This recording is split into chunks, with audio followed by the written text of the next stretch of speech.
Ya, Assalamualaikum warahmatullahi wabarakatuh. Kembali lagi di video untuk perkuliahan fisika inti ya. Nah, di video kali ini kita akan membahas mengenai detektor radiasi atau lebih tepatnya alat-alat ya, alat-alat yang digunakan untuk mendeteksi eh, radiasi ya, dan juga bahaya dari radiasi itu sendiri. Nah, sinar radioaktif itu berbahaya ya. Dan juga sinar tersebut itu tidak dapat kita lihat sehingga kita harus memiliki alat untuk dapat mendeteksi atau dapat mengenal adanya sinar radioaktif tersebut gitu ya. Nah, alat deteksi sinar radioaktif tersebut itu disebut dengan detektor radiasi ya. Nah, hampir semua detektor radiasi eh, yang berenergi tinggi ya, itu bekerja berdasarkan prinsip bahwa radiasi ini akan memberikan energi ya, akan memberikan energi pada elektron-elektron eh, pada bahan yang elektron-elektron yang berada pada bahan yang dilewatinya gitu. Jadi ketika sinar radioaktif ini eh, menjalar gitu ya atau melewati suatu bahan gitu, suatu medium, maka elektron-elektron yang akan atau elektron-elektron yang dilewati oleh medium ini itu akan mendapatkan energi gitu dari sinar radiasi tersebut ya. Sehingga elektron-elektron tersebut akan keluar dari atom ya. Dan atom ini atom-atom dalam bahan tersebut itu akan mengalami ionisasi ya. Karena elektronnya keluar, maka ia akan menjadi ion yang positif ya. Peristiwa tersebut dinamakan dengan peristiwa ionisasi. Nah, kita akan membahas beberapa ya atau mungkin dua saja ya contoh ya, contoh dari alat dari detektor radiasi. Yang pertama adalah pencacah Geiger-Müller ya. Nah, pencacah Geiger-Müller itu adalah detektor yang paling sering ya, yang paling sering digunakan untuk mendeteksi radiasi ya. Detektor ini terdiri dari sebuah tabung aluminium ya. Tabung aluminium. Tabung aluminium ini diisi oleh gas ya, gas argon biasanya. Gas argon yang bertekanan rendah ya, sekitar 10 cmHg. Sebagai perbandingan kalau tekanan atmosfer di sekitar kita itu sekitar 76 cmHg. Jadi kalau ini 10 cmHg itu jadi tekanannya itu 7 kali lipat lebih rendah atau sepertujuhnya ya. Sepertujuh dari tekanan normal yang kita rasakan di apa? Sehari-hari gitu di sekitar permukaan bumi gitu. Nah, kemudian di tabung ini ada seutas kawat ya. Ada seutas kawat yang membentang pada pusat tabung ya. Nah, kawat ini dipertahankan agar memiliki potensial tinggi ya. Mungkin sekitar atau seringnya itu 400 sampai 450 volt ya. Arus searah ya. Nah, ini dia memiliki potensial tinggi terhadap tabungnya. Nah, kawat itu bertindak sebagai elektroda positif ya, atau disebut juga sebagai anoda ya. Sedangkan tabungnya ini sendiri itu digunakan sebagai elektroda negatif ya, atau disebut juga sebagai katoda ya. Nah, ketika sinar radiasi itu masuk melalui jendela yang ada di sini nih. Jendela ini jendela tipis yang terbuat dari mika ya. Nah, ketika radiasi memasuki tabung Geiger-Müller itu melalui jendela tipis yang terbuat dari mika ini, maka gas argon yang terdapat di dalam tabung itu akan mengalami ionisasi ya. Nah, hal ini terjadi karena partikel-partikel atau foton-foton radioaktif ya itu menumbuk elektron-elektron yang ada di dalam gas argon ya. Jadi dia bisa helium, bisa neon atau argon gitu dengan tekanan yang rendah gitu ya. Jadi Ini terjadi ketika ada sinar radioaktif masuk, kemudian dia menubruk elektron-elektron yang ada di dalam gas argon ini, sehingga atom-atom gas ini menjadi ion-ion ya, ion-ion gas bermuatan listrik positif karena elektronnya keluar gitu. Elektronnya keluar dari atom argon, atom gas argon, kemudian atomnya ini menjadi ion atau mengalami ionisasi sehingga menjadi ion yang bermuatan listrik positif ya. Nah, elektron-elektron ini kalau digambar ini yang berwarna merah ya. Elektron-elektron ini yang keluar dari atom gas itu karena dia apa? Karena dia bermuatan negatif ya, elektron kan bermuatan negatif. Karena dia bermuatan negatif, maka dia ditarik ya. Dia ditarik oleh elektroda positif. Elektroda positif itu yaitu si kawat ini ya, kawat ini atau anoda ini. Ya, jadi elektron ini setelah dia keluar dari gas argon, dia tertarik oleh anoda ya. Tertarik oleh kawat. Nah, jadi dia bergerak nih, setelah dia keluar dari atom, dia bergerak menuju kawat. Nah, dalam proses pergerakan elektron menuju kawat positif, itu juga elektron akan menumbuk atom gas ya, dan akan mengionisasi gitu. Jadi selama prosesnya dia dari keluar dari atom dan menuju batang atau kawat ini, dia juga akan mengionisasi atom yang lainnya gitu. Nah, proses ini akan menimbulkan timbunan muatan elektron-elektron ya, yang akan menghasilkan pulsa arus. Pulsa arus pada keluaran tabung. Nah, karena gas argon ini, jadi kan dia ada pulsa arus ya, ada pulsa arus listrik maksudnya. Nah, karena gas argon ini sekarang terionisasi ya, dia sudah terionisasi, artinya dia bermuatan, maka dia dapat menghantarkan arus listrik ya. Nah, jadi dia menghantarkan arus listrik sehingga arus listriknya mengalir ke sini dan terbaca oleh scalemeter ya, atau pencacah ya, sebuah scaler atau pencacah. Sebentar di zoom ya, gitu ya. Jadi ketika ini ada tumpukan muatan negatif, maka timbul arus listrik ya, pulsa arus listrik.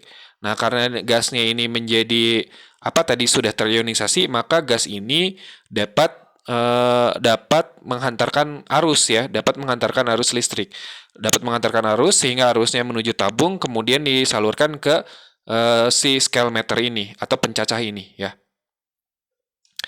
Nah, ketika dia mencapai pencacah ya, dia biasanya juga dihubungkan dengan si pulsa arus listrik ini juga biasanya dihubungkan dengan sebuah pengeras suara ya, pengeras suara atau loudspeaker.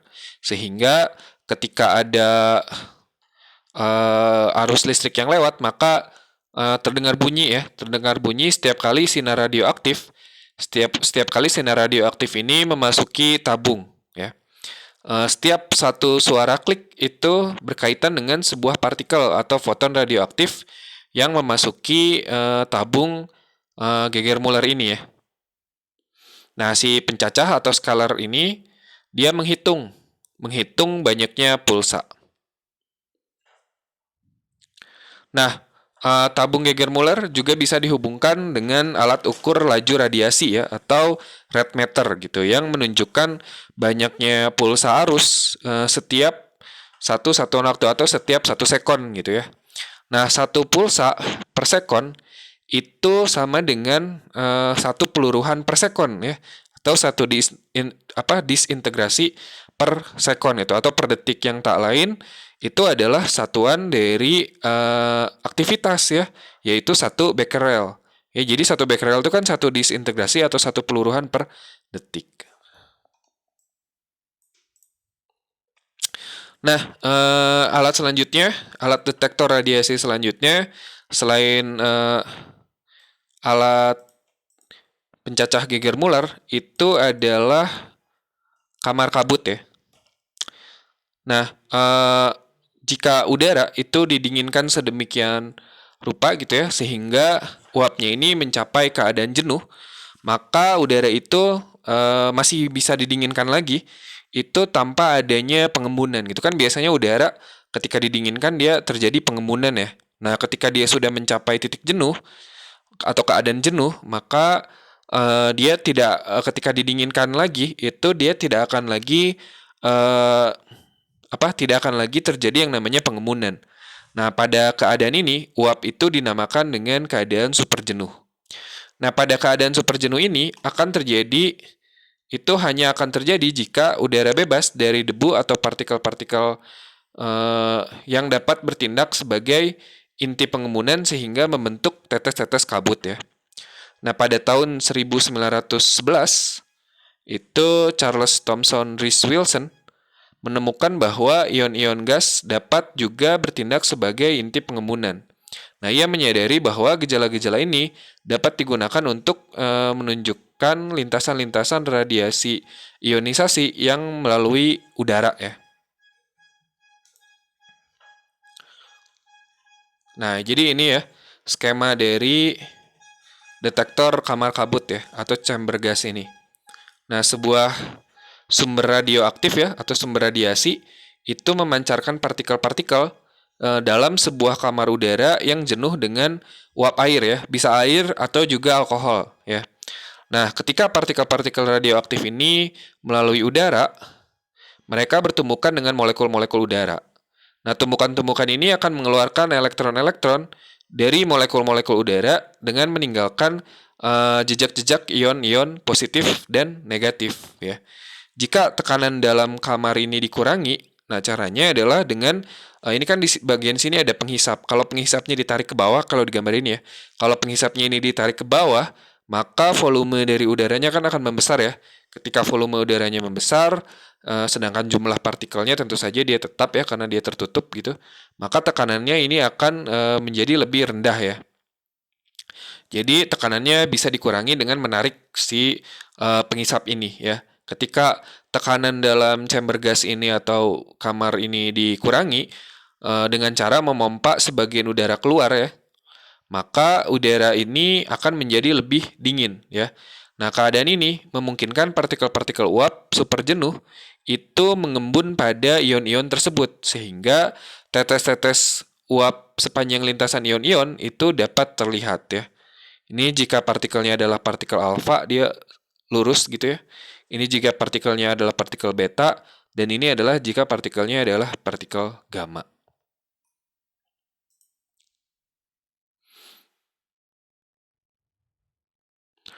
Nah, berikutnya setelah kita membahas ya beberapa cara kerja dari detektor radiasi, berikutnya kita akan membahas mengenai bahaya dari radiasi ya. Nah, Becquerel itu menemukan radioaktivitas pada tahun 1986 ya. Tapi sebenarnya radiasi ini atau radiasi pengion ini dari dulu, dari sejak zaman dahulu gitu ya, sampai kapanpun itu sudah ada gitu. Jadi walaupun baru ditemukan pada tahun 1986, itu sudah ada dan menjadi bagian dari lingkungan hidup kita ya. Nah, malah kira-kira 87% dari radiasi di lingkungan kita itu dihasilkan secara alami gitu. Jadi sudah ada secara alami ya. Dan hanya 13% yang merupakan radiasi buatan. Nah, makanan kita kan mengandung sejumlah kecil bahan-bahan radioaktif ya yang terjadi secara alamiah gitu. Karena badan kita karena kita memakan eh, dari misalkan tanaman gitu ya, tanaman dimakan oleh hewan, kemudian hewan dimakan oleh manusia gitu ya. Jadi badan kita juga itu mengandung sedikit radioaktif ya. Secara alamiah, bahan-bahan radioaktif juga ada di dalam tanah, batuan, air, tumbuh-tumbuhan, dan juga hewan. Nah, sejumlah radiasi yang tiba di bumi itu berasal dari luar angkasa ya. Berasal dari luar angkasa dan matahari ya. Ini disebut dengan radiasi kosmis ya. Kebanyakan radiasi kosmis itu diserap oleh atmosfer ya. Tapi sebagian besar atau sebagian ya, beberapa itu dapat menembus sampai tanah gitu. Nah, banyak batuan yang mengandung sejumlah kecil uranium ya. Nah, padahal bahan-bahan bangunan seperti batu bata, balok, baja gitu ya, itu dibuat dari batuan. Nah, uranium itu dapat meluruh menghasilkan radon.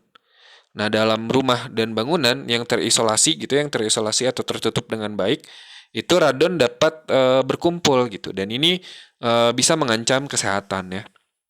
Secara statistik gitu ya, di Amerika Serikat itu diperkirakan 5.000 hingga 20.000 dari 40.000 kasus kanker paru-paru setiap tahun itu diakibatkan oleh polusi dari radon ini gitu. Nah, radiasi pengion itu dapat merusak sel-sel hidup ya. Energi yang dibebaskan oleh radiasi itu dapat memutuskan zat kimia dalam sel ya. Secara alamiah, mekanisme perbaikan sel itu sebenarnya dapat memperbaiki ya dari kerusakan ini. Jika tidak, maka kerusakan ini dapat mengakibatkan kematian sel tertentu. Nah, sel-sel itu selalu mati dan digantikan oleh yang baru ya pada sesuai dengan waktunya gitu. Sehingga kematian sel ini biasanya tidak menyebabkan gejala penyakit ya. Akan tetapi kadang-kadang gejala ini bisa jadi serius. Nah, zat kimia DNA yang membawa kode perintah di dalam tiap sel itu dapat sedikit rusak karena radiasi dari pengion ya. Kalau di gambar ini dari UV ya, sinar UV. Nah, radiasi pengion ini sebenarnya tidak cukup untuk mematikan sel, tapi cukup untuk mengubah kode-kode perintah tadi ya. Akibatnya bisa jadi sel ini mulai membagi dan memperbanyak diri secara tidak wajar ya. Secara tidak wajar dan tidak terkontrol, dan jadilah yang namanya tumor dan kanker gitu. Ya, demikian video pembahasan untuk video kali ini. Semoga dapat dipahami. Assalamualaikum warahmatullahi wabarakatuh.